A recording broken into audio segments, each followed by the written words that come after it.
بسم الله الرحمن الرحيم الحمد لله رب العالمين والصلاة والسلام على سيد الأنبياء والمرسلين أما بعد فأعوذ بالله من الشيطان الرجيم بسم الله الرحمن الرحيم الحمد للہ ہمارا شرح وقود رسمی مفتی کا سبق چل رہا ہے اور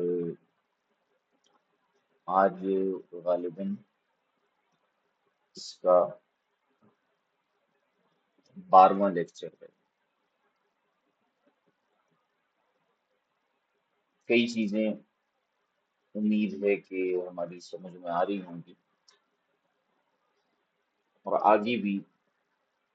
کئی چیزیں انشاءاللہ الکریم ہم سمجھیں گے۔ علامہ شامی رحمۃ اللہ تعالی علیہ نے گزشتہ جو اشعار تھے ان میں ظاہر الروایہ اور جو کتب اصول ہیں احناف کے ان کے بارے میں کلام فرمایا تھا، اور اس کے ساتھ ساتھ آپ رحمۃ اللہ تعالی علیہ نے احناف کی مبسوطات اور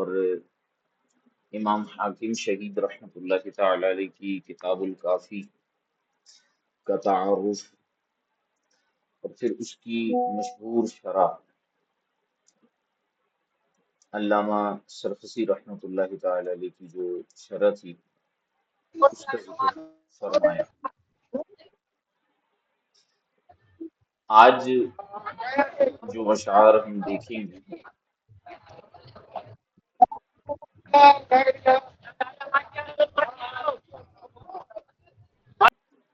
آج کے جو اشعار ہیں وہ کچھ اس طرح سے ہیں۔ علامہ شامی رحمۃ اللہ تعالی علیہ ارشاد فرماتے ہیں وَاعْلَمْ بِأَنَّ عن ابی حنیفہ جاءت روایت غدت منیفہ اختار منها بعدها والباقی يختار منه سائر الرفاق فلم يكن لغيره جواب كما عليه أقسم الأصحاب۔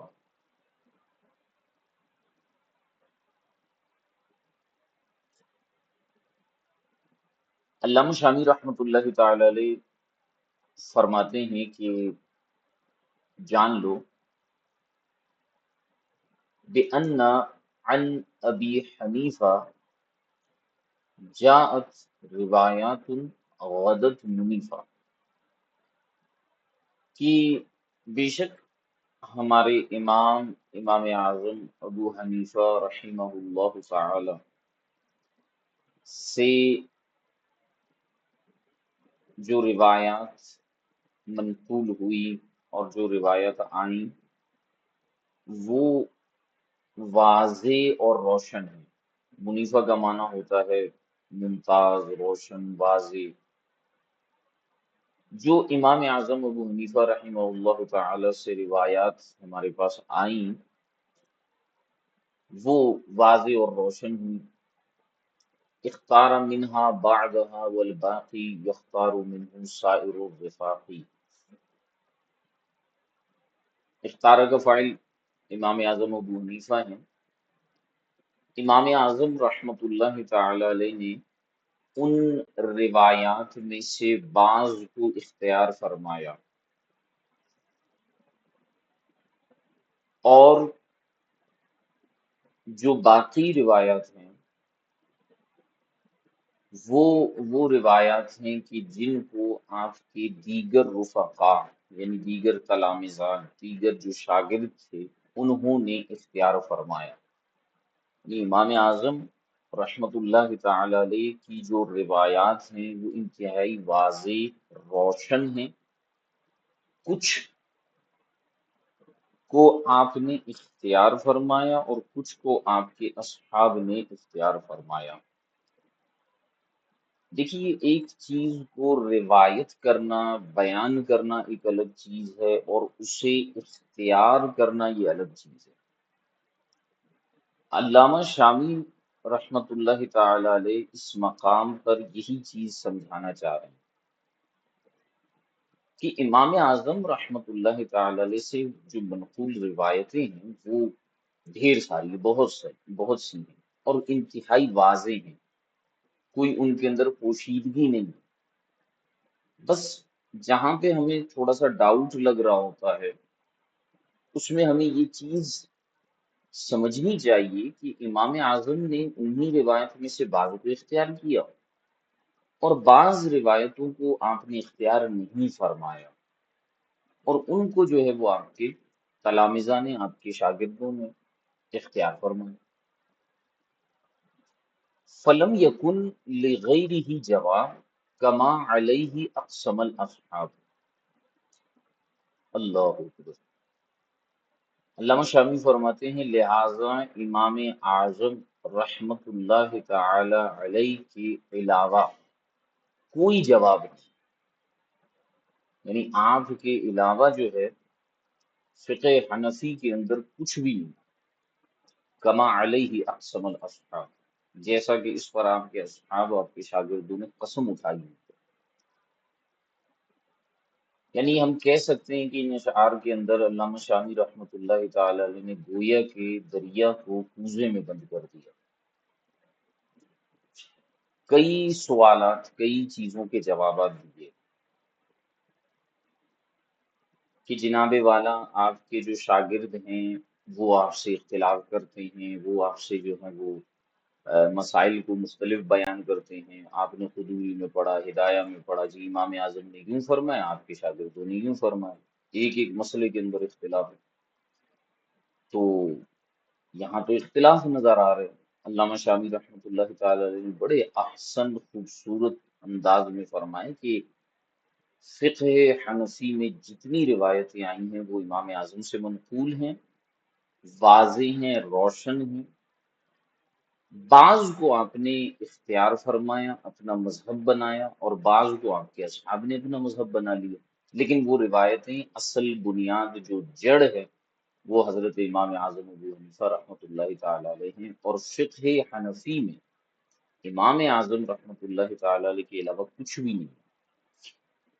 جو ہیں وہ امام اعظم ہیں، کما علیہ اقسم الاصحاب، جیسا کہ اس پر آپ کے اصحاب نے قسم کھائی ہوئی۔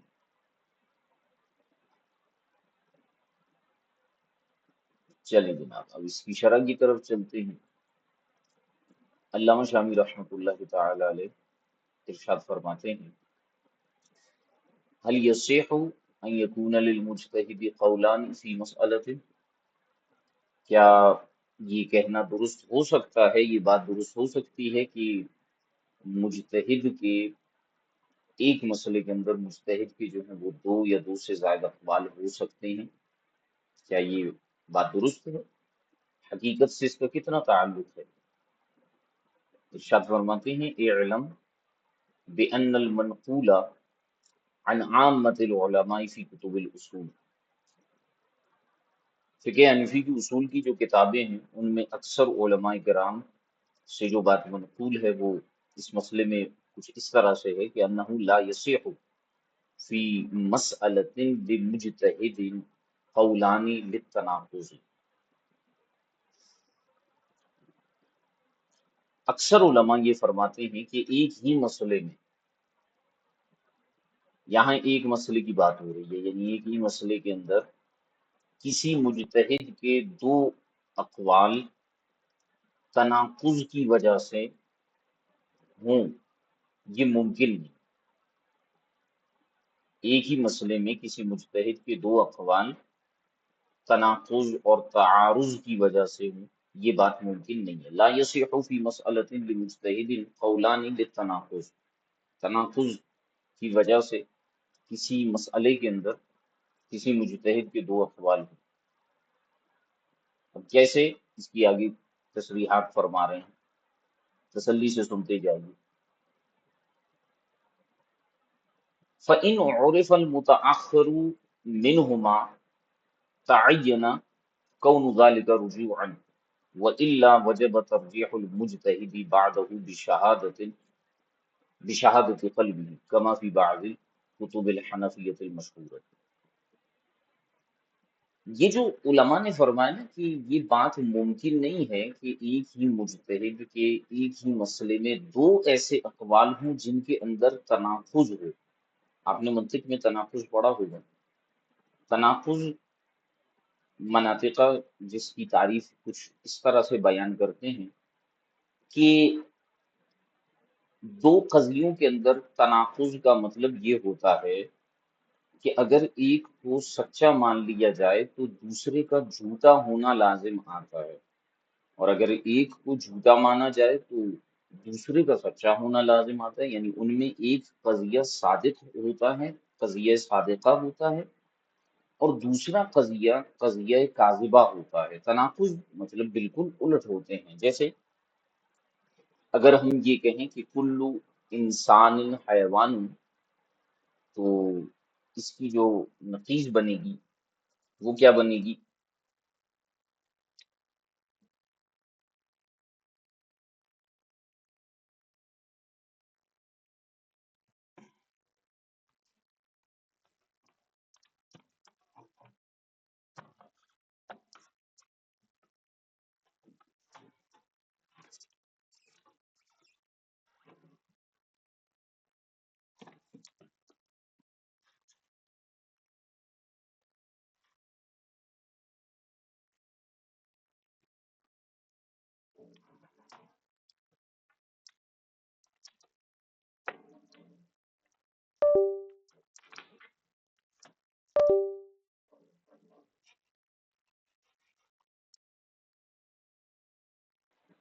تو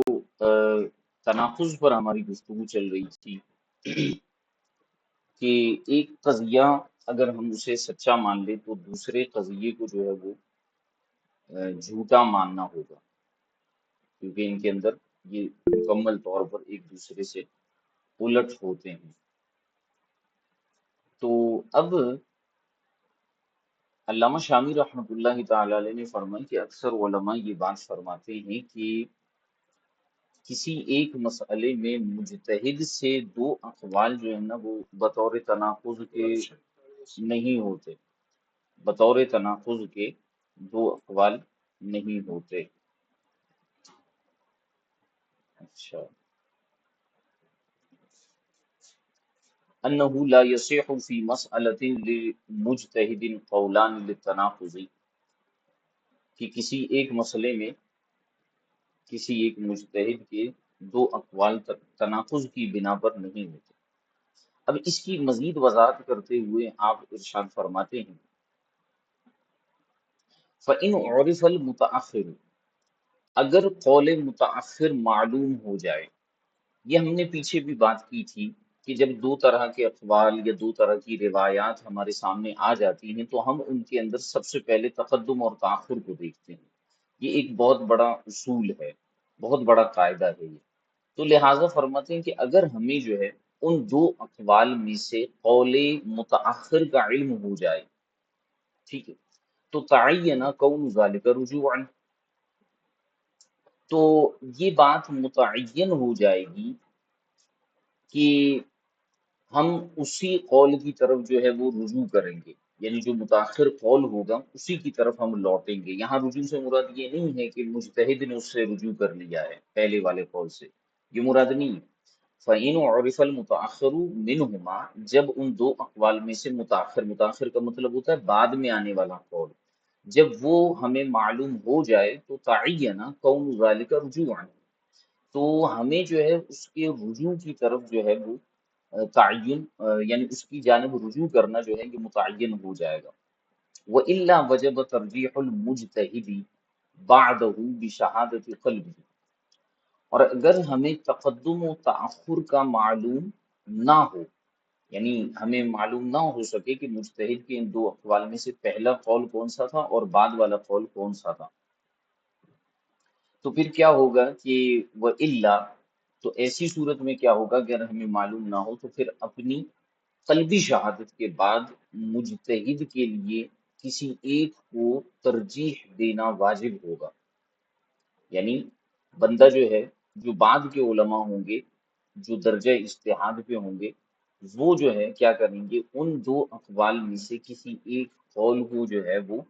اپنے شہادت قلبی کے ذریعے جو ہے وہ ترجیح دے دیں گے، کما فی بعض کتب الحنفیت المشہورتی، جیسے کہ بعض کتب حنفیہ مشہورہ کے اندر یہ بات موجود ہے۔ ٹھیک ہو گیا؟ تو دو صورتیں یہاں پر ہو گئیں کہ اگر ہمیں اپنے امام سے دو اقوال مل جائیں کسی مسئلے کے اندر، تو پہلے تو اس بات کو ذہن میں رکھ لیجئے کہ یہ بربنائے تناقض نہیں، کہ ان دو اقوال کے اندر ہم یہ کہیں کہ تناقض ہیں، یہ بالکل ایک دوسرے کے الٹ ہیں، ایسا نہیں ہے۔ سب سے پہلے دیکھیں گے کہ پہلا قول کون سا تھا اور بعد والا قول کون سا تھا، جو بعد والا ہوگا اسی کی طرف ہمارا میلان ہوگا۔ اور اگر ہمیں یہ پتہ نہ چل سکے کہ پہلا کون سا تھا دوسرا کون سا تھا، تو ایسی صورت میں جو بعد کے علماء اصحاب ترجیح جو ہیں، جو اجتہاد کے درجے پر ہیں، وہ کیا کریں گے، وہ ایک کو دوسرے پر ترجیح دے دیں گے شہادت قلبی کے ذریعے۔ ٹھیک ہے؟ کیونکہ نبی کریم صلی اللہ علیہ وآلہ وسلم کا جو فرمان عالی شان ہے، استفتی من قلبک،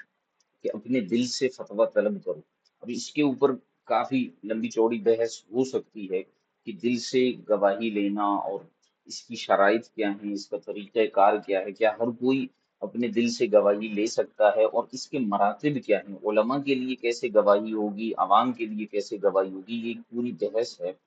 لیکن جو مجتہد ہوگا وہ ان دو اقوال کے اندر، جو اس کے شیخ کے یا امام اعظم کے اقوال ہوں گے، تو اس میں جو ہے اگر اسے تقدم و تاخر کا نہیں معلوم، تو وہ شہادت قلبی کے ذریعے جو ہے دل سے فتویٰ لے کر جو ہے ایک کو دوسرے پر ترجیح دے سکتا ہے۔ یہ بعض کتب حنفیہ مشہورہ کے اندر یہ بات درج ہے۔ وفی بعضها، اور بعض کتب حنفیہ کے اندر یہ بات بھی ہے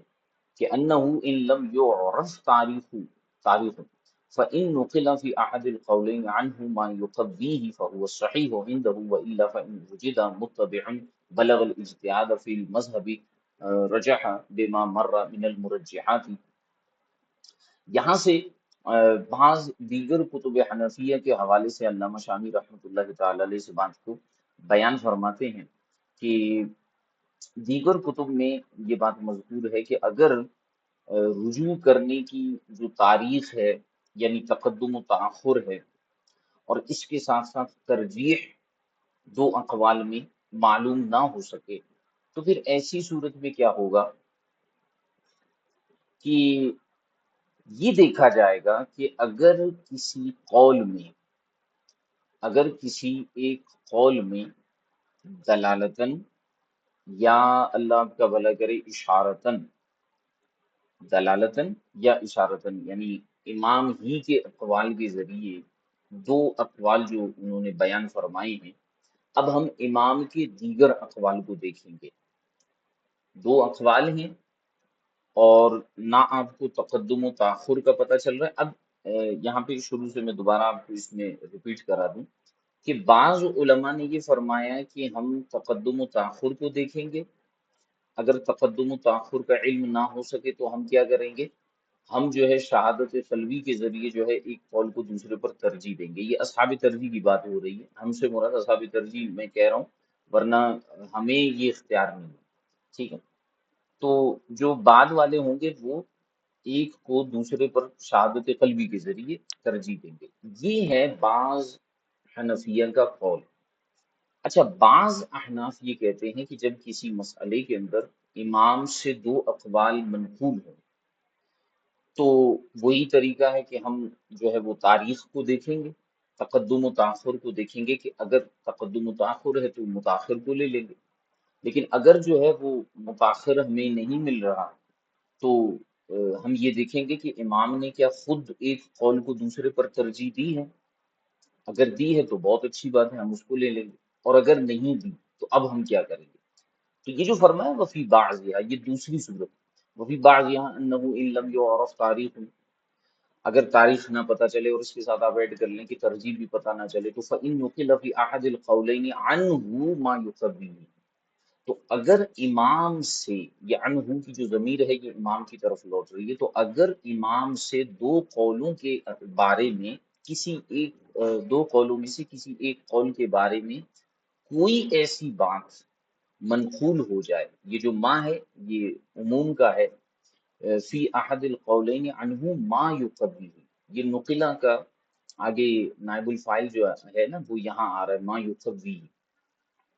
کہ دو قولوں میں سے کوئی ایک کسی ایک قول کے بارے میں وہ چیز منقول ہو جو اس ایک قول کو ترجیح دے دے، تقویت دے دے، فہو صحیح عندہ، تو پھر جو ہے وہ ہم اسے مانیں گے کہ یہی قول جو ہے وہ امام کے نزدیک صحیح ہے۔ یعنی ہم امام کے دیگر اقوال کو، امام کے دیگر جو ہے وہ فرامین اور روایات کو دیکھیں گے کہ اس کا میلان کس کی طرف تھا۔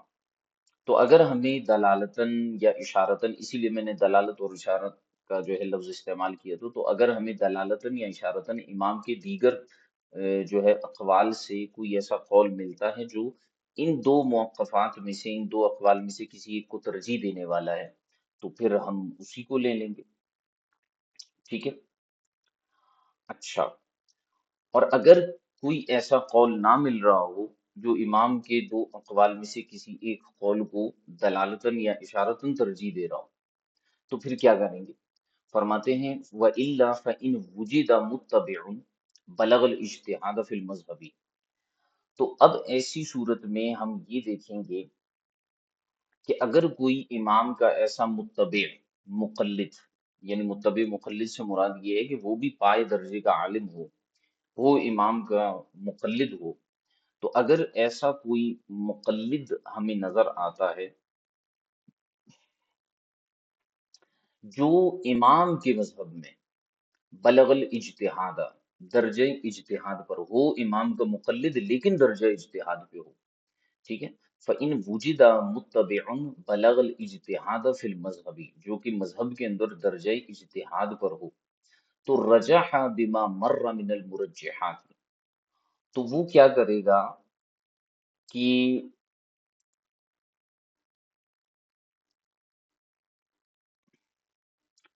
ایک منٹ،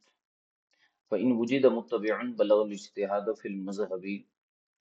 رجح بما مر من المرجحات، ٹھیک ہے، تو وہ جو ہے ان دو اقوال میں سے کسی ایک قول کو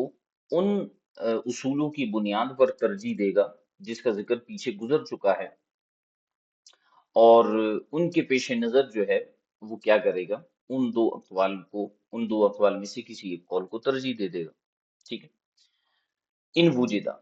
اگر مرجحات پائے جائیں، ٹھیک ہے، وَإِن وَإِلَّا يُعْمَلُ یا يَعْمَلُ بِأَيِّهِمَا شَاءَ بِشَهَادَةِ قَلْبِهِ، اور اگر جو بعد کا متبع تھا، مقلد تھا، اس کو بھی مرجحات میں سے کوئی ایسی چیز نہیں مل رہی جس کی بنا پر وہ ترجیح دے سکے امام کے دو اقوال کو، تو پھر جو ہے وہ کیا کرے گا، بالآخر وہ ان دو اقوال میں سے جس پر چاہے عمل کر سکتا ہے شہادت قلب کے ذریعے۔ ٹھیک ہو گیا؟ اچھا، یہاں پر میں اس پیراگراف کو ختم کرتا ہوں اور پھر بتاتا ہوں کہ یہاں پر علامہ شامی نے پوری گفتگو کیا فرمائی۔ وَإِنْ كَانَ عَامِيًا، اور اگر صورتحال یہ ہو کہ جو امام کا مقلد ہے وہ عامی ہو، یعنی وہ جو ہے ان چیزوں کو اتنا نہیں سمجھتا، ترجیحات نہیں دے سکتا، تو اتبع فتوی المفتی مفتافی الاتقا العالم، تو وہ کیا کرے گا کہ وہ پیروی کرے گا ایسے مفتی کے فتوے کو جو کہ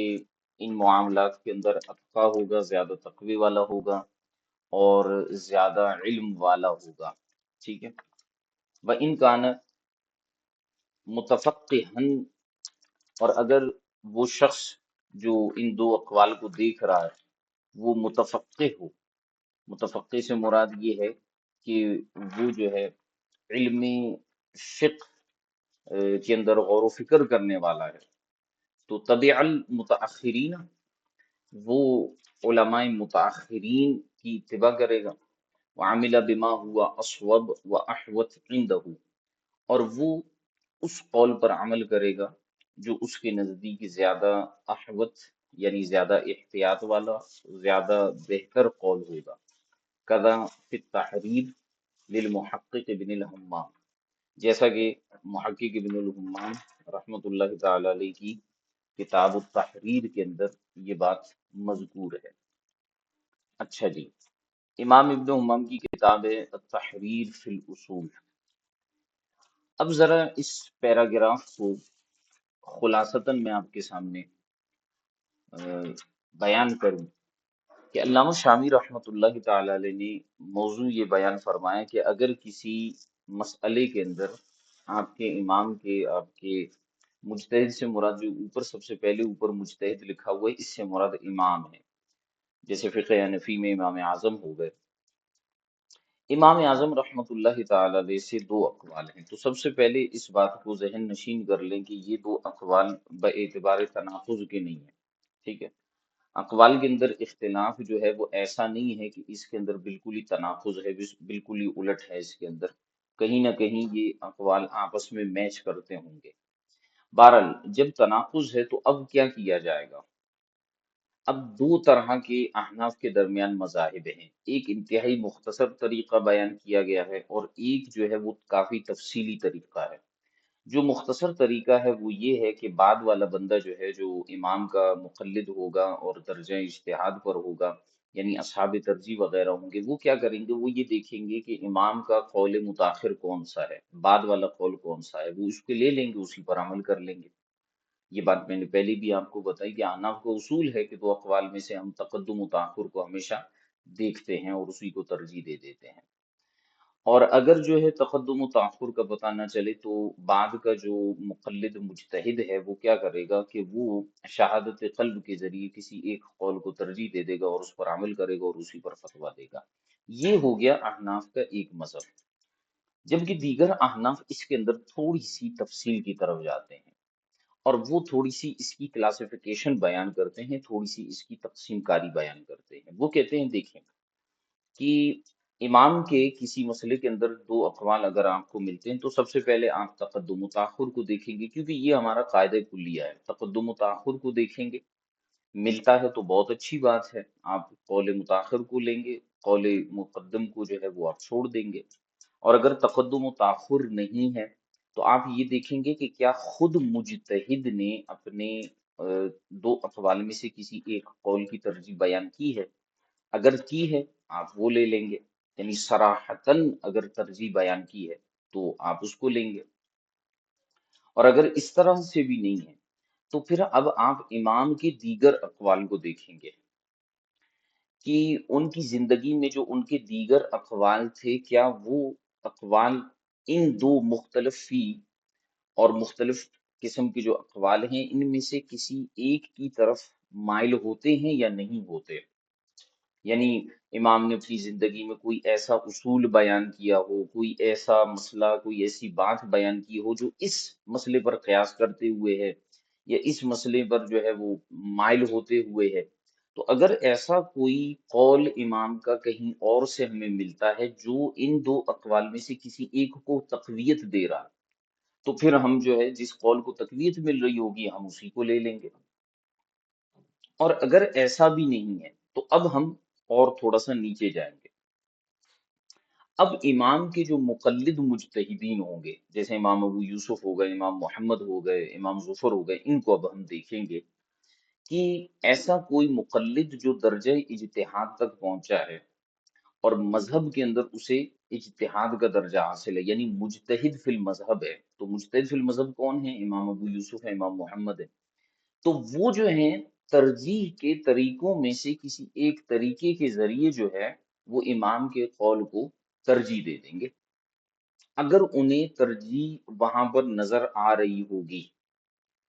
پھر یہاں پر وہی بحث آتی ہے کہ قول سوری اور قول ضروری والی، اب وہ شاگرد ہی جانیں گے اور مجتہد فی المذہب جانے گا کہ یہاں پر ان دو اقوال میں سے اگر آج میرا امام ہوتا ظاہری طور پر تو وہ اس قول کو ترجیح دے دیتا، کیونکہ یہ اصول ہیں، تو اگر ترجیح کے کسی ایک طریقے میں سے کسی ایک طریقے کے ذریعے جو ہے وہ ترجیح دے سکتا ہے تو وہ مقلد مجتہد فی المذہب جو ہے وہ اس کو ترجیح دے دے گا، اور اگر اسے اس مقام پر اتنی مشکل آ رہی ہے اس مقلد مجتہد کو بھی کہ وہ وہاں پر بھی ترجیح نہیں دے پا رہا، تو پھر جو ہے وہ کیا کرے گا کہ اب اس مقلد مجتہد فی المذہب کو اس بات کا اختیار ہے کہ وہ ان دو اقوال میں سے جس پر چاہے شہادت قلب کے ذریعے عمل کر سکتا ہے اور فتویٰ دے سکتا ہے۔ یہ یہاں پر آگے گفتگو اس کی جو مقلد مجتہد ہوگا، لیکن اگر کوئی شخص عامی ہو، عامی سے مراد یہ ہے کہ اسے ان چیزوں کا علم نہیں ہے، اور اس نے کسی مسئلے کے اندر جو ہے وہ دو اقوال پڑھے. اب شاید غالباً یہ کل بھی سوال ہوا تھا کہ اب اس نے امام کے دو اقوال کسی مسئلے کے اندر پڑھ لیے، اب کیا وہ بھی شہادت قلب کے ذریعے جو ہے کسی ایک قول کو لے گا؟ نہیں. اب وہ یہاں پر وہ حدیث جو میں نے کچھ دیر پہلے سنائی تھی، اب وہ حدیث نہیں سنائے گا جی کہ استفتی من قلبک، اپنے دل سے فتوا لو. نہیں، کیونکہ میں نے کہا تھا کہ ہر ایک کا لیول ہوتا ہے. اب وہاں پر عامی شخص جو ہوگا نا، اگر اسے بالفرض امام کے دو اقوال نظر بھی آئیں تو وہ کیا کرے گا کہ وہ ایک ایسے مفتی کے فتوے پر عمل کرے گا اس مسئلے کے اندر جو اتقا بھی ہوگا، عالم بھی ہوگا، زیادہ متقی پرہیزگار ہو، علم کے اندر بھی اس کا مقام و مرتبہ ہو، اسی کے فتوے پر عمل کرنا اس پر لازم ہے. باقی وہ اقوال کے اندر ترجیح دینے کا اہل نہیں ہے. اچھا، یہ ایک اور کیٹیگری ہو گئی. اچھا، ایک کیٹیگری ہے جو عامی اور مقلد مجتہد کے بیچ کا ہے. وہ کون ہے؟ وہ متفقہ شخص ہے، یعنی جو علم فقہ کے اندر تفکر، تتبع اور تحقیق کرتا رہتا ہے. تو وہ شخص کیا کرے گا؟ اگر اسے دو اقوال نظر آتے ہیں یا اختلاف نظر آتا ہے تو وہ علماء متاخرین کے اقوال کی پیروی کرے گا اور اس قول پر عمل کرے گا کہ جو زیادہ بہتر ہوگا، زیادہ محتاط قول ہوگا. ٹھیک ہے. یہ امام ابن حمام رحمۃ اللہ تعالی علیہ نے گفتگو بیان فرمائی. اچھا، اس حوالے سے تھوڑی سی اور تفصیل بھی آپ جو ہے وہ سن لیں. اعلی حضرت امام اہل سنت رحمۃ اللہ تعالی علیہ نے جو ہے وہ اسی مسئلے میں، یعنی ایک ہی امام کے جو دو اقوال ہوتے ہیں اور اس میں آپ کو اگر راجح اور مرجوح میں اختلاف ہو کہ کس کو ترجیح دی جائے گی. ایک تو پیچھے ہم نے ترجیح کا پورا چیپٹر پڑھ لیا، لیکن آپ کو پھر بھی راجح و مرجوح میں اختلاف ہو. ٹھیک ہے. تو ایسی صورت میں جو ہے وہ بندہ کیا کرے؟ اس حوالے سے اعلیٰ حضرت رحمۃ اللہ تعالی علیہ نے فتاوی رضویہ کی جلد نمبر 18 کے اندر جو ہے گفتگو فرمائی ہے. اعلیٰ حضرت رحمۃ اللہ تعالی علیہ ارشاد فرماتے ہیں کہ علماء مختلف ہوں، یعنی کسی مسئلے کے اندر علماء جو ہیں وہ مختلف ہیں، اختلاف رکھ رہے ہیں، تو جسے ان میں افقہ اور ارواع سمجھے ان کا اتباع کرے. جو زیادہ فقہ والا ہے، عالم ہے، جو زیادہ تقوی والا ہے، ہمیں چاہیے کہ ہم اس کی پیروی کریں اس مسئلے میں. کما قدمناہ عن المحیط والہندیہ، جیسے کہ ہم نے محیط اور ہندیہ کے حوالے سے اس بات کو بیان کیا. اچھا، پھر سیدی اعلیٰ حضرت فرماتے ہیں کہ السراجیہ اور اس کے بعد تنویر الابصار میں ہے کہ اذا اختلف مفتیان فی جواب حادثۃ اخذ بقول افقہہما بعد ان یکون او رحمہما. یعنی جب کسی حادثے میں دو مفتیوں کا اختلاف ہو تو ان میں افقہ یعنی پرہیزگار کے قول کو اختیار کرے، اور اگر تفقہ میں متقارب ہوں، یعنی تفقہ کے اندر ایک جیسے ہوں، علم فقہ کے اندر ایک جیسے ہوں، تو پھر کیا کریں گے؟ اور ورا کے اندر جو ہے وہ ایک جیسے ہوں تو اب جو ہے وہ کثرت رائے کی طرف میلان ہوگا. ٹھیک ہے. اچھا، پھر اس کے بعد سیدی اعلیٰ حضرت فرماتے ہیں یعنی کیونکہ اکثریت کی رائے میں درستی کی کا احتمال زیادہ ہے، تو اس وجہ سے جس کی طرف کثرت رائے ہوگی، جس کی طرف کثیر علماء جا رہے ہوں گے، تو اسی پر جو ہے وہ عمل کیا جائے گا، کیونکہ اس میں درستگی کا احتمال زیادہ ہوتا ہے. اچھا، اس کے بعد آپ فرماتے ہیں کہ یہ چیز نہ جاننے والے کے لیے عند اللہ بڑا عذر ہے. یعنی جسے یہ پتہ نہ ہو کہ ان مفتیان کرام میں تفقہ والا کون ہے، زہد و تقوی والا کون ہے، صاحب رائے کون ہے، یا کثرت رائے والا کون ہے، تو ایسی صورت میں فرماتے ہیں کہ اگر جو ہے یہ چیز نہ جاننے والے کے لیے عند اللہ بڑا عذر ہے، یعنی وہ معذور ہے. اور اگر اکثریت بھی کسی طرف نہ ہو، مثلا چار متفقہ ہیں اور دو ایک طرف ہیں، تو جس طرف دل گواہی دے کہ یہ احسن یا احوط فی الدین ہے، اس طرف میل اولا ہے، ورنہ مختار یہ ہے کہ جس پر چاہے عمل کرے۔ پھر اعلی حضرت نے معین الاحکام کے حوالے سے جو ہے وہ ایک مسئلہ ذکر فرمایا کہ حسن بن زیاد نے اپنی کتاب ادب القاضی میں ذکر کیا کہ کوئی جاہل جب کسی فقیہ سے سوال کرے اور وہ اسے کسی ایک قول پر فتویٰ دے تو وہ اس فتوے کو اپنائے اور غیر کی طرف جانے کی اس کو اجازت نہیں ہے۔ یہ بڑی زبردست گفتگو فرما رہے ہیں کہ یعنی کوئی جاہل شخص ہے، وہ جب کسی مفتی سے کسی فقیہ سے جو ہے وہ سوال کرے اور وہ اس کو اس پر فتویٰ دے دے، ٹھیک ہے، اور مفتی واقعی میں مفتی ہو، جب وہ اس کو اس کے اوپر جو ہے اسے فتویٰ دے دے تو اب اسے چاہیے کہ وہ یہاں وہاں جانے کی بجائے وہ کیا کرے، اسی پر عمل کرے اور غیر کی طرف اسے جانے کی اجازت نہیں۔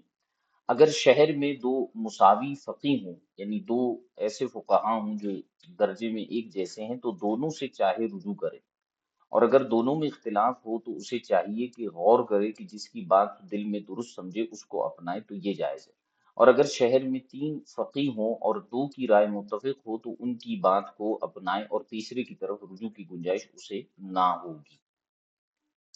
تو یہ جو ہمارے ہاں جو ہے وہ ایک مسئلہ بڑا چلتا ہے کہ لوگ جو ہے وہ کیا کرتے ہیں کہ ایک مسئلہ اٹھا کے وہ 10 مفتیان کرام کے پاس جا کر سوالات کر رہے ہوتے ہیں، اور پھر جو ان کو سمجھ میں آتا ہے اسی پر عمل کرتے ہیں۔ اس کی شرعن جو ہے وہ ہمیں اجازت نہیں مل رہی، ٹھیک ہے، یعنی یہ نہیں ہے کہ آپ کو ایک مسئلے میں جو ہے وہ کوئی مفتی کیا بتا رہے کوئی کیا بتا رہے، بس آپ نے کیا کیا کہ جو آپ کو سمجھ میں آئے بھائی علماء کہہ رہے۔ اب وہ بعض مسئلوں کے اندر سنی علماء بھی جو ہے وہ اختلاف کر بیٹھتے ہیں، تو اب یہ نہیں ہے کہ جو مجھے پسند آئے میں اسی پر عمل کروں، ایسا نہیں، بلکہ ان میں جو زہد و تقوی والا مفتی ہوگا، زیادہ جو ہے زہد و تقوی جس کے اندر ہوگا، اس کے قول کو لیا جائے گا، کیونکہ وہ زہد و تقوی کی وجہ سے جو ہے وہ مسائل بتانے میں احتیاط کرے گا،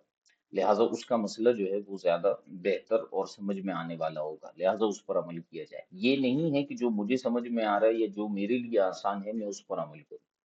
تو یہ جو مسئلہ تھا یہ اسی کے پیش نظر تھا جو ہم نے اوپر بات بیان کی کہ اگر امام سے دو اقوال جو ہیں وہ منقول ہوں، تو اب دیکھیے کہ امام کے شاگردوں کو بھی اس بات کی اجازت نہیں ہے کہ وہ امام کے جس قول کو چاہیں اختیار کریں۔ اگر ہم غور کریں، امام اعظم کے بارے میں اگر دو اقوال آ بھی جائیں کسی مسئلے میں آپ سے، تو ایسا نہیں ہے کہ امام ابو یوسف کو اختیار مل گیا یا امام محمد کو اختیار مل گیا کہ وہ جس کو چاہے ترجیح دے دیں۔ وہ بھی یہ دیکھیں گے کہ ہمارے شیخ ہمارے استاد نے پہلے کون سی بات کہی تھی، اس کے بعد کون سی بات ارشاد فرمائی ہے، اور بعض اوقات تو تقدم و تاخر کا نہیں پتہ چلتا، تو پھر وہ یہ دیکھیں گے کہ امام کی کے دیگر جو اقوال ہیں وہ کس جانب مائل ہو رہے ہیں، تو وہ اسی پر عمل کریں گے۔ تو جب امام اعظم رحمۃ اللہ تعالی علیہ کے شاگردوں کو اس چیز کا اختیار نہیں ہے کہ وہ جس قول پر چاہیں عمل کرے، تو پھر آج کا مفتی یا آج کا عام شخص اسے کیسے اختیار ہوگا کہ وہ کسی بھی مسئلے پر جائے عمل کرے؟ اسے بھی ان چیزوں کو دیکھنا ہوگا، اور بالخصوص عامی اور عوام جو ہے ان کے لیے تو یہی ہے کہ جو انہیں ان کے شہر میں بڑا اچھا عالم فقی ملے اور مفتی ملے اور وہ واقعی میں صاحب رائے کی حیثیت رکھتا ہو، تو پھر جو ہے وہ اس سے فتویٰ لینا چاہیے۔ ہمارے استاد صاحب فرماتے ہیں کہ مفتی کو ایسا نہیں ہونا چاہیے کہ اس کے جو ہے نا وہ فتوے ایسے ہی جو ہے نا وہ ہر جگہ پر گھوم رہے ہوں، اور مطلب مبالغتاً انہوں نے ارشاد فرمایا کہ ایسا نہ ہو کہ اس کے فتوے جو ہے نا ایسے ہوں کہ پکوڑے والا جو ہے اس میں پکوڑے بیچتا ہو، تو یہ حیثیت فتوے کی نہیں ہونی چاہیے۔ فتویٰ جو ہے آپ کے زہد و تقوی کی وجہ سے اس قدر معیاری ہونا چاہیے کہ لوگ جو ہے وہ اسے آنکھوں سے لگائیں، اسے سر پہ رکھیں، اور آپ کے قول کو جو ہے وہ حجت سمجھیں۔ جب ہمارا قول لوگوں کے لیے حجت سمجھا جائے گا، ہماری بات میں اتنا وزن ہوگا، تو ہی جو ہے وہ اس فتوے کی اہمیت ہو سکتی ہے۔ اور ماضی کے اندر ہم نے دیکھے ہیں اس طرح کے علماء، سیدی اعلیٰ حضرت رحمۃ اللہ تعالی علیہ، جو صاحب علم لوگ ہیں، جو علم دین سے محبت کرنے والے لوگ ہیں، اگر آج ان کو پتہ چلے کہ بھئی اعلیٰ حضرت رحمت اللہ تعالی علیہ کو کوئی نادر اور نایاب فتویٰ جو ہے ہمیں ملا ہے، جو کہ فتاوی رضویہ میں نہیں تھا، لیکن کافی تحقیق اور جو ہے وہ تلاش کرنے کے بعد ہمیں یہ فتویٰ ایک نسخہ اس کا ملا ہے، تو اہل علم فوراً کوشش کریں گے کہ اس فتوے کو کسی نہ کسی طریقے سے حاصل کریں اور دیکھیں کہ اس میں کیا تحقیق بیان کی گئی ہے۔ لیکن آیا ہماری کنڈیشن یہ ہے کہ ہم جو ہے وہ ہمارے اقوال، ہماری باتیں، ہمارا فتویٰ جو ہے وہ کتنی ویلیو رکھتا ہے؟ اس لیے جو ہے یہ ساری بحث بیان کی گئی، اور ہم اپنے آپ کو بعض مقامات پہ نا بڑے چوڑے ہو کر جو ہے وہ صاحب رائے سمجھنے لگتے ہیں، اور ہم سمجھتے ہیں کہ شاید ہماری باتوں میں جو ہے وہ بڑا وزن آ گیا ہے، حالانکہ جیسے میں نے ابھی آپ کو حال بتایا کہ امام ابو یوسف جیسا بندہ اور امام محمد جیسا بندہ، کہ جن کے بارے میں فقہا نے یہ فرمائے کہ یہ جو ہے وہ، یعنی بعض فقہا نے تو یہاں تک بھی ان کے بارے میں فرمایا ہے کہ یہ مجتہد فی شرع کے مرتبے پر تھے، یعنی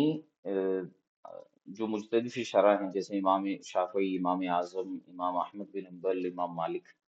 تو بعض علماء فرماتے ہیں کہ امام ابو یوسف اور امام محمد یہ مجتہد فی شرع کے درجے پر تھے۔ اب اس کی کئی وجوہات ہیں کہ انہوں نے باقاعدہ سے اپنی فقہ کیوں مدون نہیں کی، تو اس کی ایک وجہ تو علماء نے یہ لکھی ہے کہ اس وجہ سے کہ وہ چونکہ امام اعظم رحمۃ اللہ تعالی علیہ کے شاگرد تھے، استاد کے ادب کے پیش نظر جو ہے انہوں نے اپنی باقاعدہ سے فقہ مدون نہیں کی،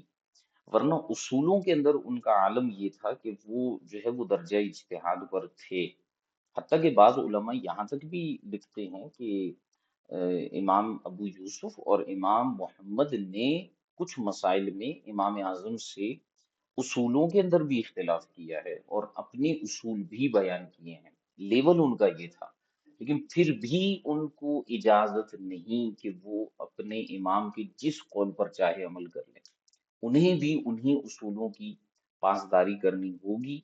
جو فقہائے احناف نے بیان کیے ہیں، بلکہ فقہائے احناف کیا بیان کریں گے، وہ انہی کے ہی اپنے اصول تھے،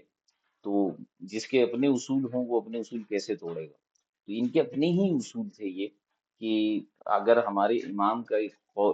کسی مسئلے میں دو اقوال ہیں تو ہم اس میں سے جو ہے وہ کسی ایک پر اپنی مرضی سے عمل نہیں کریں گے، بلکہ ہم تقدم و تاخر، ترجیح کے طریقے اور امام کا میلان، قول سوری، ان چیزوں کو دیکھیں گے، تب جا کر ہم اسے قابل عمل سمجھیں گے، ورنہ ہمیں مطلقاً جو ہے وہ اجازت نہیں ہوگی۔ اور دوسری بات یہاں پر جو ہے، اب وہ آگے بھی ٹاپک یہ چلے گا، لیکن دوسری بات یہاں پر جو علامہ شامی رحمۃ اللہ تعالی علیہ نے بڑی خوبصورت بیان فرمائی کہ مذہب کے اندر جتنی روایات اور جتنے اقوال ہیں ان سب کا مرجع اور ماخذ امام اعظم ابو حنیفہ ہے، اس میں کسی قسم کی دو رائے نہیں ہے، چاہے آپ جہاں سے بھی گھوم پھر کے جائیں، آپ کو آخر میں آنا وہیں پڑے گا کہ یہ امام اعظم کا ہی مذہب ہے۔ اور جیسے کہ میں نے پہلے بھی عرض کیا کہ جو سیدی اعلیٰ حضرت رحمۃ اللہ تعالی علیہ کا رسالہ ہے جل العالم، اس کے اندر امام اہل سنت نے واضح طور پر جتنی بھی تقسیم کاری فرمائی ہے، جتنی بھی اقسام بیان کی ہیں، بالآخر وہاں پر آپ کو یہ ماننا پڑے گا کہ یہ قول امام اعظم ہی کا ہے اور اسی پر ہی فتویٰ ہے، تو چونکہ وہ صاحب مذہب ہیں تو اس لیے ہم کہتے ہیں کہ مطلقاً علی قول الامام فتویٰ ہوتا ہے، تو وہ چاہے کسی بھی کا بھی قول ہو، وہ ہوتا امام اعظم کا ہی اصول اور طریقہ کار ہے۔ تو آج کا سبق ہوا مختصر ہے، اور چونکہ اس پیراگراف میں کچھ عبارتیں جو ہیں وہ مختلف انہوں نے چونکہ صورتیں بیان کی تھی محقق ابن امام کی، تو میں نے اس کو انتہائی مختصر رکھا تاکہ آپ کو آسانی سے بات سمجھ میں آ جائے، اور دوسری طرف جو ہے وہ فتاوی رضویہ کا بھی ایک اقتباس میں نے آپ کو بیان کیا، انشاءاللہ الکریم جو ہے وہ آگے مزید اللہ نے چاہا تو کل ہم پڑھیں گے۔ تو آج کے سبق کے حوالے سے کوئی سوال وغیرہ ہو تو ارشاد فرما سکتے ہیں۔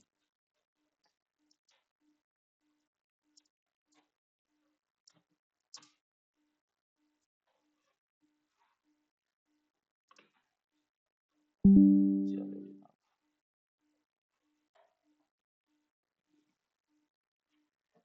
چلیے ابھی سوالات کی طرف ہم آ رہے ہیں، دیکھتے ہیں کیا سوالات ہیں۔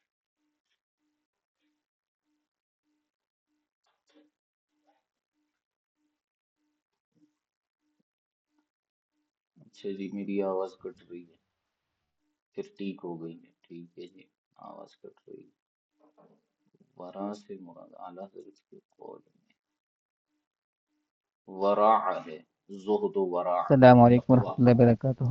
یہ مراد ہے۔ وعلیکم السلام ورحمۃ اللہ۔ سر محترم اس کی وضاحت فرما دیں کہ اگر کثرت علماء کے رائے موجود نہ ہو علماء کی تو پھر اس پر کیا کریں گے؟ اس پر وضاحت سمجھ نہیں آئی تھی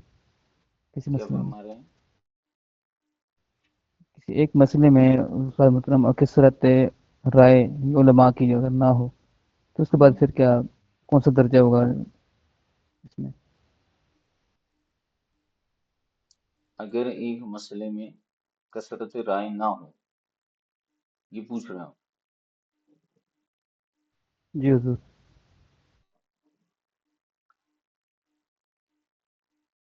اعلیٰ حضرت نے فرمایا نا اس میں کہ اگر اکثریت بھی کسی طرف نہ ہو، مثلا چار متفقہ ہیں اور دو ایک طرف ہیں، یعنی اکثریت نہیں ہے نا، چار فقہا ہیں، سوری، چار ایک طرف ہیں، اور مثلا چار متفقہ ہیں اور دو ایک طرف ہیں، تو جس طرح دل گواہی دے، تو جب کثرت رائے آپ کو نہ مل رہی ہو تو ایسی صورت میں پھر جو ہے وہ آپ احسن اور احوط کی طرف جائیں گے، جو زیادہ مناسب ہوگا اور جس کی طرف دل مائل ہوگا۔ ٹھیک ہے، اب کثرت کا یہ مطلب نہیں ہے کہ آپ شہر میں گئی دو مفتیوں کے پاس ہیں اور آپ نے کہا کہ بس یہی کثرت ہے، یہی اکثریت ہے، اور وہ ان دو مفتیوں کو محلے میں بھی کوئی نہیں پہچانتا، تو وہ ایسا ہوتا ہے کہ مسئلہ اتنا بڑا ہے کہ آپ کو سارے مفتیان کرام کے پاس جانا پڑا، اور وہاں پر آپ اکثریت کو لے رہے ہیں۔ جیسے پاکستان میں مثال کے طور پر کوئی بڑا مسئلہ درپیش آتا ہے اور آپ وہ مسئلہ لے کر جو ہے وہ پورے ملک کے علماء کے پاس جاتے ہیں، اب آپ اکثریت کو دیکھتے ہیں کہ پورے ملک کے جو ہے وہ علماء کس طرف مائل ہیں۔ ٹھیک ہے، تو پھر ایسی صورت میں ہم جو ہے وہ دیکھیں گے کہ اگر اکثریت جس جانب ہے تو فرماتے ہیں وہاں درستگی کا احتمال ہوتا ہے تو ہم وہاں جائیں گے، اور اگر پھر بھی اکثریت نہیں پائی جا رہی تو پھر ایسی صورت کے اندر جو ہے جس طرف دل مائل ہو ہم جائیں گے۔ یہ دل مائل ہونے والا مسئلہ یہ ہے کہ یہ شروع میں نہیں جائیں گے، آخر میں جب کوئی گنجائش نہیں رہے گی۔ اچھا، معین الف لام سے آگے الفاظ سمجھ نہیں سکے، یہ کیا لکھا ہے آپ نے؟ میری سمجھ میں بھی نہیں آ رہا، یا آپ اس کو تھوڑا واضح کر دیں۔ معین ہے معین ہے؟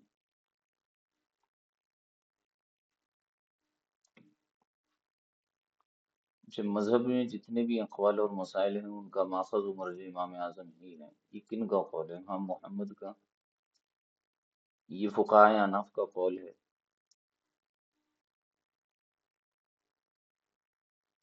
مفہوم سے کیا مراد، اور مفہوم کی کتنی اقسام اور کون سا مفہوم؟ منطق والے مفہوم کی بات کر رہے ہیں، کلی اور جزئی کی؟ چشتی صاحب،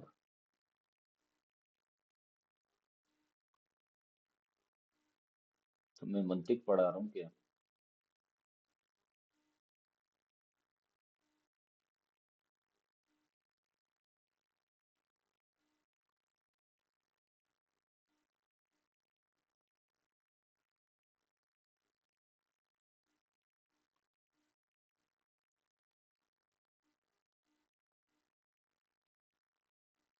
کیا کرنا ہے مفہوم کا بھائی، بتاؤ تو صحیح۔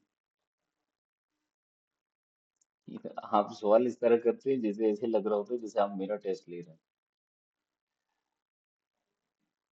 تھوڑا واضح کیا کریں اپنے سوال کو، معذرت کے ساتھ۔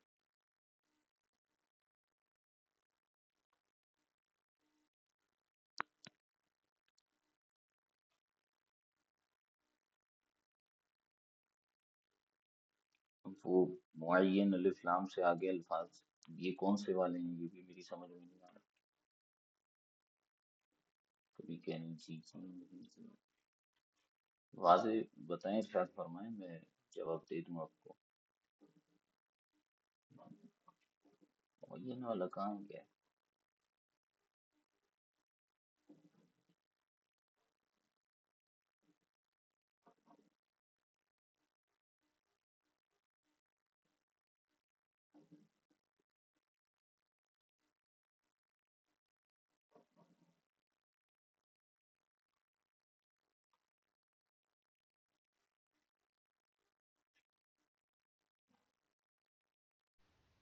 السلام ورحمۃ اللہ وبرکاتہ. وعلیکم السلام. استاد محترم آپ نے فرمایا کہ اس کے اندر ہم نے پڑھا ہے کہ رجوع کا جو ہے وہ تاریخ معلوم نہ ہو رجوع کرنے کی. اس میں تاریخ کا پھر معاملہ کیسے آگے استاد محترم؟ تاریخ سے مراد کس تاریخ کو کون اٹھارہ سا کال فرمایا تھا؟ 18 اپریل 2025 مراد نہیں ہے تاریخ سے. تاریخ جو ہے وہ اس کے اندر وسعت ہے، وقت، زمانہ. ابتدائی اقوال میں سے تھا، انتہائی اقوال میں سے تھا. یعنی آپ کو جو ہے ان کے درمیان نسبت پتہ چل سکے کہ یہ قول پہلے تھا، یہ بعد میں تھا. اسی کو تاریخ سے تعبیر کیا جاتا ہے، تقدم و تاخر. جیسے مثال کے طور پر آپ کہیں گے جی استاد صاحب نے لیکچر نمبر 2 کے اندر یہ بات کہی تھی، لیکن لیکچر نمبر 10 میں جا کر یہ بات کہی تھی. تو احناف کا اصول یہ بنتا ہے کہ جو بعد کا قول ہوتا ہے اسی کو ہم جو ہے ترجیح دے دیتے ہیں. تاریخ سے مراد یہ ہے.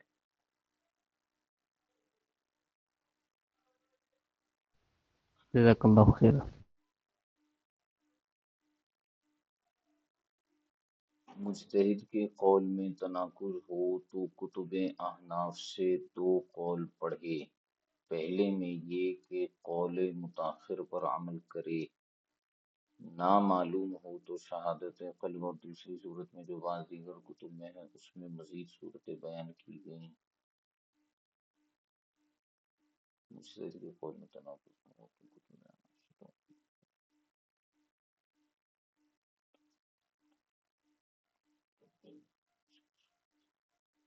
جو بعض دیگر کتب میں اس میں مزید صورتیں بیان کی. تو عمل دوسرے قول،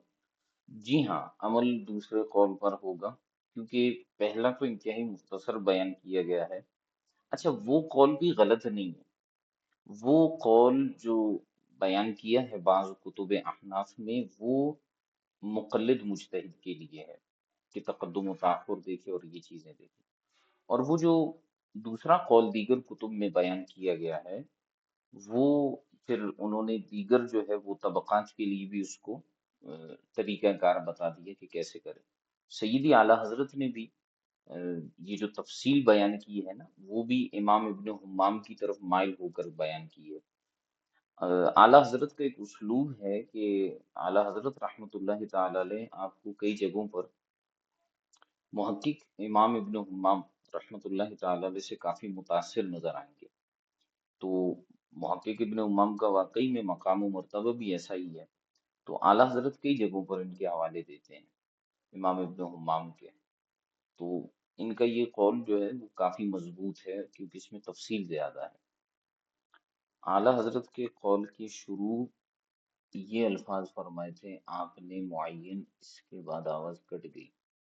میں یہ پوری عبارت بھیجوں گا، یہ میں عبارت پوری بھی کتاب سے لے کر آپ کو انشاءاللہ بھیجتا ہوں کچھ دیر میں. پھر اس کو دیکھ لیجیے گا، اس میں جو سمجھ میں نہ آئے وہ مجھے بتا دیجیے گا. فتاوی رضویہ شریف میں جو ہے موجود ہے یہ قول، 18ویں جلد کے اندر صفحہ نمبر 494.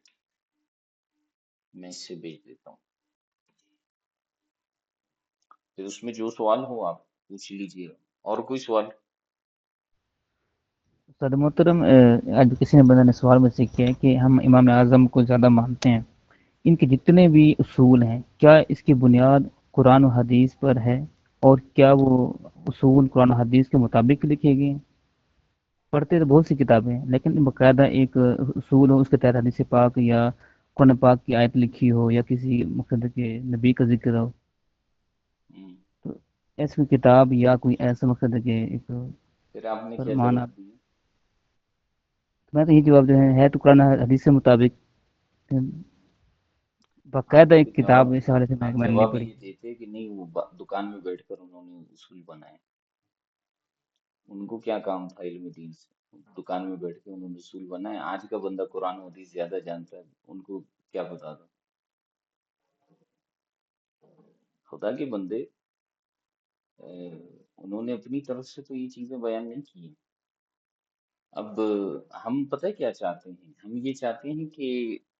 ہمیں ہر چیز کی دلیل مل جائے، ہمیں غور و فکر کرنے کی، محنت کرنے کی ضرورت پیش نہ آئے، ہم ہر چیز کی دلیل تک خود پہنچ جائیں، اور جس کتاب میں ہم چاہتے ہیں نا اسی میں ہمیں ملے۔ مثال کے طور پر میں نے جو ہے وہ صرف ہدایہ پڑھنی ہے، اور میں یہ چاہتا ہوں کہ پوری کی پوری جو فقہ حنفی ہے وہ ہدایہ میں ہی مجھے ملے۔ یہ میں لوگوں کا ایک مزاج آپ کو بتا رہا ہوں کہ وہ یہ چاہتے ہیں کہ ہمیں سارا کچھ ایک ہی جگہ پر، ایک ہی مقام پر ملے۔ جو لوگ بخاری مسلم کے پیچھے پڑے ہوئے ہیں وہ بس یہ چاہتے ہیں کہ پورے کا پورا مذہب دین جو ہے نا وہ قرآن میں بھی نہ ملے، بس بخاری مسلم میں مل جائے۔ اچھا، جو ہے وہ صرف قرآن کو لیتے ہیں اور احادیث کا بھی انکار کرتے ہیں، وہ کہتے ہیں ہمیں سب کچھ قرآن میں ہی مل جائے۔ تو قرآن میں بھی موجود ہے، احادیث میں بھی موجود ہے، لیکن استخراج کرنے والے اور استنباط کرنے والے ضروری ہیں۔ بات آ رہی سمجھ میں؟ ورنہ تو پھر آپ کچھ بھی نہیں کر سکتے۔ اس کی مثال یوں ہے کہ آپ کے پاس مثال کے طور پر کوئی یو ایس بی پڑی ہوئی ہے، اب آپ وہ یو ایس بی جو ہے وہ یقیناً کسی ڈیوائس کے اندر موبائل میں یا کمپیوٹر میں لگائیں گے، تب ہی جا کر آپ کو پتہ چلے گا کہ اس یو ایس بی کے اندر کیا ڈیٹا ہے۔ تو اسی طرح قرآن و حدیث کے اندر جو چیز آپ کو معلوم نہیں ہے اور آپ سمجھتے ہیں کہ یہ شاید نہیں ہوگی، وہ چیز آپ کو علماء، فقہا، محدثین بیان کریں گے، بالخصوص فقہا۔ تو ہمارا مزاج اس میں مختلف ہو گیا۔ اب ہم یہ چاہتے ہیں کہ جی امام اعظم رحمۃ اللہ تعالی علیہ نے جو اصول بیان کیے ہیں وہ بھی ہمیں سارے کے سارے بس ایک ہی جگہ پہ کہیں مل جائیں۔ ایسا نہیں ہوتا، یہ کتابوں میں چیزیں بکھری ہوئی ہوتی ہیں، ٹھیک ہے؟ علماء نے وقت اور حالات کے اعتبار سے ہر چیز کو لکھا ہے۔ جب آپ الاشباح والنظائر پڑھیں گے تو وہاں پر جو ہمیں اصول ملیں گے نا، تو وہاں پر آپ دیکھیں گے کہ ان اصولوں کے بارے میں مصنف یہ ارشاد فرمائیں گے، علامہ ابن نجیم مصری، کہ یہ اصول ان کا اسلوب ہی یہی ہے کہ یہ اصول جو ہے فلاں آیت سے یا فلاں حدیث سے ماخوذ کیا گیا ہے، اسے اخذ کیا گیا ہے۔ اور احناف کا تو یہ مزاج ہے، شوافی کوشش کرتے ہیں کہ جتنی احادیث پر عمل ہو سکے وہ عمل کر لیتے ہیں۔ یہ میں آپ کو مزاج بتا رہا ہوں، حنفیت، شافعیت، ان کے درمیان فرق آپ کو بتا رہا ہوں۔ شوافی جو ہے نا وہ اکثر، جیسے میں نے پہلے کے لیکچر میں بھی یہ بات بتائی تھی کہ یہ اکثر محدثین آپ کو نظر آئیں گے، علم حدیث میں ان کو کافی دلچسپی ہے۔ تو شوافی جو ہے وہ اکثر جو ہے حدیثوں پر وہ کوشش کرتے ہیں جتنی حدیثوں پر عمل ہو سکے ہم عمل کر لیں۔ اچھا، جو کیا کہتے ہیں مالکیہ ہیں، ان کا میلان جو ہے وہ اکثر یہ ہوتا ہے کہ اہل مدینہ کی کیا رائے ہے، کیونکہ امام مالک رحمۃ اللہ تعالی علیہ مدینہ میں جو ہے وہ قیام پذیر رہے، تو آپ کی کوشش یہ ہوتی ہے کہ جو اہل مدینہ کی رائے ہے اس کو ترجیح دی جائے، ٹھیک ہے؟ اور غالباً یہ الفضل الموہبی کے اندر امام مالک کا ایک قول گزرا بھی تھا اگر آپ نے دیکھا ہو۔ اسی طرح حنابلہ کا بھی اپنا مزاج ہے، وہ بھی حدیث کی طرف زیادہ میلان رکھتے ہیں، اسی لیے آپ کو حنبلی اور شافعی کئی چیزوں میں مشترکہ بھی نظر آئیں گے۔ احناف جو ہیں وہ ان سب سے مختلف ہیں، ان کا انداز یہ ہوتا ہے کہ وہ اصول پسند ہیں، وہ یہ دیکھتے ہیں کہ جہاں پر آپ فلاں حدیث کو لے لیا تو فلاں حدیث ترک ہو جائے گی، فلاں کو لے لیا تو فلاں ترک ہو جائے گی، یعنی حدیثوں کو اگر آپ لیتے جائیں تو دوسری حدیثیں ترک ہو جائیں گی۔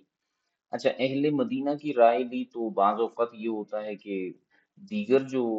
صحابہ کرام تھے ان کے اقوال جو ہیں وہ رد ہو جائیں گے، جیسے مثال کے طور پر حضرت عبداللہ ابن مسعود ہیں، وہ کوفہ میں آ کے قیام پذیر ہو گئے تھے، تو ان کو اگر آپ اہل مدینہ میں شمار نہیں کرتے، حالانکہ وہ انتہائی جلیل القدر صحابی تھے، تو ان کے تو اقوال پھر رہ جائیں گے۔ تو احناف جو ہے ان کا اسلوب اور طریقہ کار یہ ہے کہ یہ کئی احادیث کو ملا کر دیکھ کر، کئی روایتوں کو دیکھ کر اصول بنا لیتے ہیں۔ جب یہ ایک اصول بنا لیتے ہیں نا، تو پھر یہ کہتے ہیں کہ اب اسی اصول پر عمل ہوگا۔ جیسے نیت کے متعلق اصول بنایا، اسی طرح الامور بمقاصدہا یہ اصول بنایا، اور اس کے ساتھ ساتھ دیگر بہت سارے اصول ہیں جو آپ کتب اصول میں پڑھ سکتے ہیں، اور الاشباہ والنظائر میں تو آپ باقاعدہ سے پڑھیں گے۔ تو احناف جو ہے وہ اصول بناتے ہیں، اور یہ اتنا آسان اور اچھا طریقہ ہے کہ اس میں آپ کو کوئی چیز جو ہے نا وہ تنگ نہیں کرے گی، آپ ٹینشن سے بچ جائیں گے۔ تو اس چیز کو اگر آپ سمجھ جائیں نا مزاج حنفیت کیا ہے، تو آپ کے لیے تو کئی چیزیں حاصل ہو جائیں گی، آسان ہو جائیں گی۔ ترتیب جو ترجیح دینے کی صورتیں بیان ہوئی، ان کے بعد پہلے عامی کا بیان ہوا کہ اسے کون سا قول اختیار کرنا ہے، پھر متفقہ کا، جبکہ اکثر عبارت میں پہلے بلند رتبے کا تذکرہ ہوتا ہے، بعد میں کم مرتبہ، یعنی پہلے متفقہ کا تذکرہ ہونا چاہیے تھا۔ یہ ترتیب جو ہے وہ حصری نہیں ہے، لزومی نہیں ہے کہ اسی ترتیب سے بیان ہو۔ مختلف مقامات پر جو ہے وہ مختلف طریقے سے اس کو بیان کیا گیا ہے۔ اب عامی کو پہلے لے آئیں تو بھی مسئلہ نہیں ہے، چونکہ سیدی اعلیٰ حضرت رحمۃ اللہ تعالی علیہ قریب زمانے کے تھے، اس لیے عامی کی بحث وہ شروع میں ہی لے کر آئے، ورنہ امام ابن حمام جو ہے وہ اوپر سے شروع ہوئے کہ مجتہد مقلد، مقلد مجتہد جو ہوگا وہ کیا کرے گا۔ تو یہ ترتیب جو ہے وہ حصری نہیں ہے، جو چیز جو ہے وہ ذہن کو آسان لگ رہی ہوگی، فقہ نے اس کو اسی طرح سے بیان کیا۔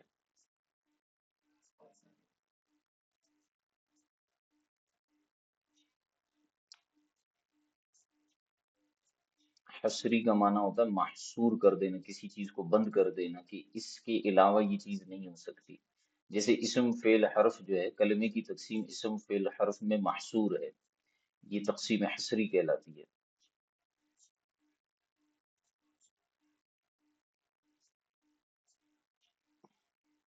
اور ایک تقسیم وہ ہوتی ہے کہ جس میں آپ اور قسمیں بھی ڈال سکتے ہیں، بھئی اس کی یہ قسم بھی بن سکتی ہے، وہ قسم بھی بن سکتی ہے۔ اگر ایک امام مشکوک مسئلے اپنے علم کے مطابق جواب دے، وہ صحیح نہ ہو تو اس کی امامت پر فرق آئے گا، اور ایسا جائے گا ایک امام مشکوک مسئلے اپنے علم کے مطابق جواب دے، اس کی امامت کا اس سے تعلق نہیں ہے۔ اگر وہ رجوع کر لیتا ہے اس سے، اس کو بتایا جائے کہ حضور آپ نے غلط جواب دیا ہے، تو اب جو ہے وہ آپ رجوع کر لیں۔ اگر وہ رجوع کر لیتا ہے تو بہت اچھی بات ہے، لیکن وہ جو ہے اٹک جاتا ہے اس پر، تو پھر اس کی طبیعت سیٹ کرنی پڑے گی۔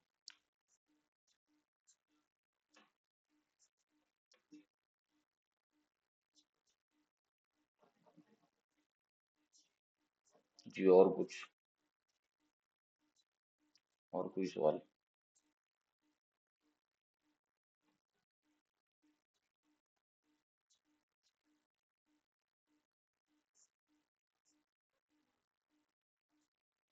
جی ہاں،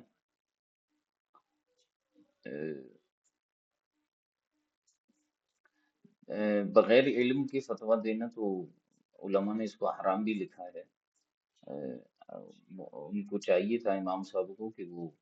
اس میں دیکھتے، غور و فکر کرتے۔ اب انہوں نے غلطی کی ہے تو اس سے ان کو رجوع کرنا چاہیے تھا۔ حرام لکھا ہے علماء نے اس طرح کرنا، مشکوک مسئلے میں بھی کم از کم مکروہ کا درجہ تو ہوگا ہی ہوگا۔ صاحبین نے جو ہے وہ اپنی فقہ امام اعظم کے ادب میں مدون نہیں کی، ورنہ کتابیں تو انہوں نے ہی لکھی ہیں ساری، امام صاحب کے بغیر ان کے پاس چارہ نہیں تھا۔ لیکن بعد کے فقہا نے جو ان کی جلالت علمی دیکھی ہے، جیسے کہ گزشتہ دنوں میں بھی ان کی کتابوں کا ذکر ہوا، تو بعض علماء نے یہاں تک لکھا ہے کہ صاحبین جو ہے وہ مجتہد فی شرع کے منصب پر تھے، کیونکہ کئی مقامات پر انہوں نے شواہدات اکٹھے کیے ہیں کہ کئی مقامات پر انہوں نے اصول میں بھی اختلاف کیا ہے، لیکن لا محالہ استاد کا ادب ہوتا ہے۔ غالباً ہم نے الفضل الموہبی میں یہ بات پڑھی تھی کہ امام ابو یوسف نے فرمایا کہ میں ایک مسئلے کو لے کے گھومتا رہا، بعد میں مجھے اندازہ ہوا کہ اس مسئلے میں میرے استاد نے جو مسئلہ بیان کیا ہے وہ ہر اعتبار سے درست ہے، تو وہ جہاں بھی جاتے تھے ان کو سمجھ میں آتا تھا، اور جب ایسے امام کے وہ شاگرد ہوں گے تو پھر انہیں تو ناز ہونا چاہیے نا، تو وہ پھر کہاں جائیں گے چھوڑ کے۔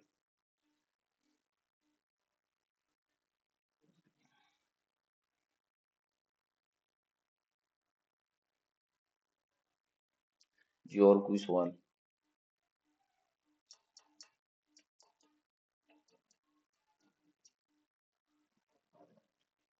کافی ہے میرے خیال سے۔ اللہ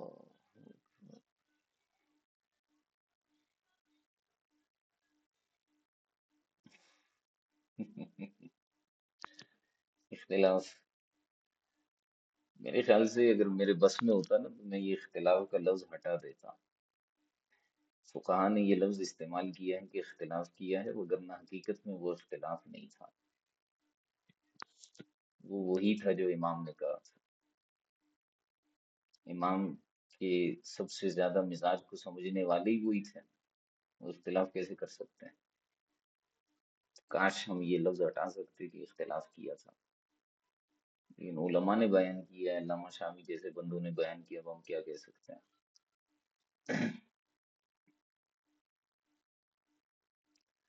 اور یہ تو الگ بات ہے، وہ حدیث نہیں پڑھی، اختلاف امتی رحمت، میری امت کا اختلاف بھی رحمت ہے، انہوں نے سوچا چلو اس پہ بھی عمل کر لیں۔ استاد کا ادب بھی رحمت ہے، امت کا اختلاف بھی رحمت ہے، ایک رحمت کو لے کے دوسری سے محروم کیوں ہوں؟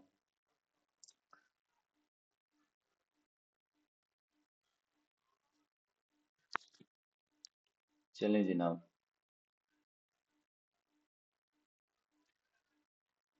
عمران بھائی نے اپنا سوال واضح نہیں کیا تھا کہ مفہوم سے کیا مراد ہے، چلیں بہرحال میں پھر اس پہ انشاءاللہ عرض کر دوں گا۔ نہیں استاد صاحب، وہ نا منطق کا نہیں، وہ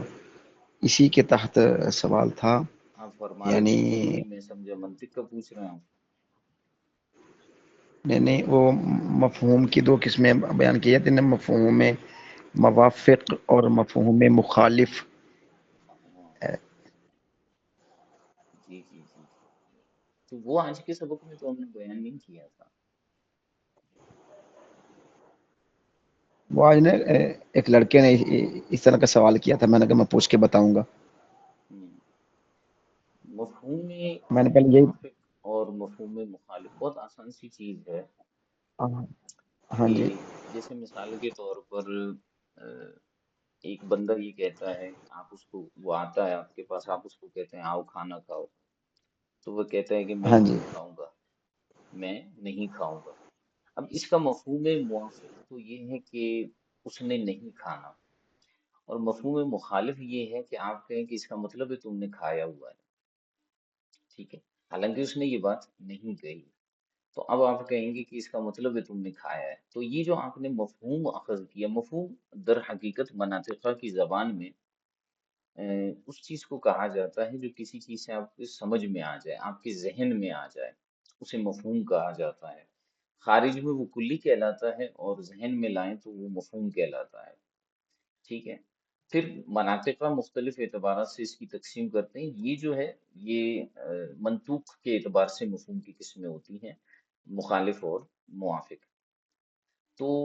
کتاب و سنت کے اندر مفہوم مخالف لینے سے علماء نے منع کیا ہے کہ درست نہیں ہے۔ ہاں، بعض مقامات پہ جو کتب فقہیہ ہیں وہاں پر مفہوم مخالف نکالنے کی اجازت دی ہے، چند مقامات پر، لیکن ہر ایک کو نہیں دی ہے۔ جو اصحاب تخریج ہوں گے، جو مجتہد فی المسائل ہوں گے، وہی مفہوم مخالف نکال سکتے ہیں۔ اس میں ایک مسئلہ ہوا تھا، ایک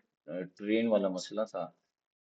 ٹرین میں، چلتی ٹرین میں نماز پڑھنے کے حوالے سے اعلیٰ حضرت نے جو مسئلہ بیان کیا تھا، پھر بعد میں ہندوستان کے علماء نے جو ہے وہ اس کو بیان کیا تھا، اور وہاں پر اعلیٰ حضرت کی عبارات سے مفہوم مخالف اخذ کیا تھا اور اس پر پھر فتویٰ دیا تھا۔ تو وہاں پر یہی کہا تھا کہ کتب فقہیہ میں جو مسائل بیان کیے گئے ہیں ان کا مفہوم مخالف نکال سکتے ہیں۔ پھر بہرحال اس میں پھر تفصیلی چیزیں آ جاتی ہیں، یہ غالباً آگے آئے گا، جب آئے گا تو انشاءاللہ اس پر پھر مزید تفصیلی گفتگو کریں گے۔ کلیئر ہو گیا آپ کا عمران بھائی؟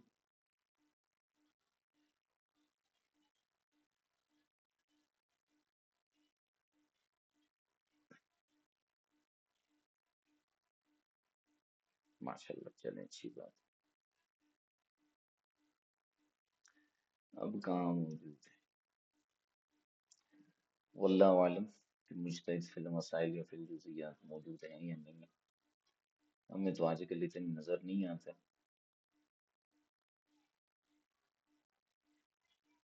مجتہد فی الکل، مجتہد الکل فی الکل ہوتے ہیں، فی المسائل تو ان کو ہم کہیں گے مجتہد فی المسائل، وہ کہیں گے تو آپ نے تو ہماری شان کم کر دی، ہم مجتہد مطلق ہیں، آپ نے ہمیں مجتہد فی المسائل بنا دیا۔ چند ایک علماء ہیں اور تھوڑے سے چھپے ہوئے ہیں لیکن ہیں موجود، مسائل کے اندر اجتہادی صلاحیت رکھتے ہیں، جزئیات بیان کرتے ہیں، کبھی انشاءاللہ موقع ملے تو ان کا ذکر خیر بھی تھوڑا بہت کریں گے، لیکن وہ جو شہرت کی حد تک پہنچے ہوئے ہیں نا، اور مطلب جو ہمیں منظر پہ نظر آ رہے ہوتے ہیں سوشل میڈیا وغیرہ پہ، میں نہیں سمجھتا کہ ان میں سے کوئی ہے، ان سے صرف باتیں کروا لیں۔ فقی جو ہوتا ہے نا اس کی گفتگو دور سے نظر آ جاتی ہے کہ یہ اس کا فقہ بولتا ہے، باقی جو ہے نا وہ ایسی باتیں کر رہے ہوتے ہیں۔ چلے میرے خیال سے وقت کافی ہو گیا، انشاءاللہ الکریم مزید پھر کل دیکھیں گے۔ جزاکم اللہ تعالی خیرا کثیرا۔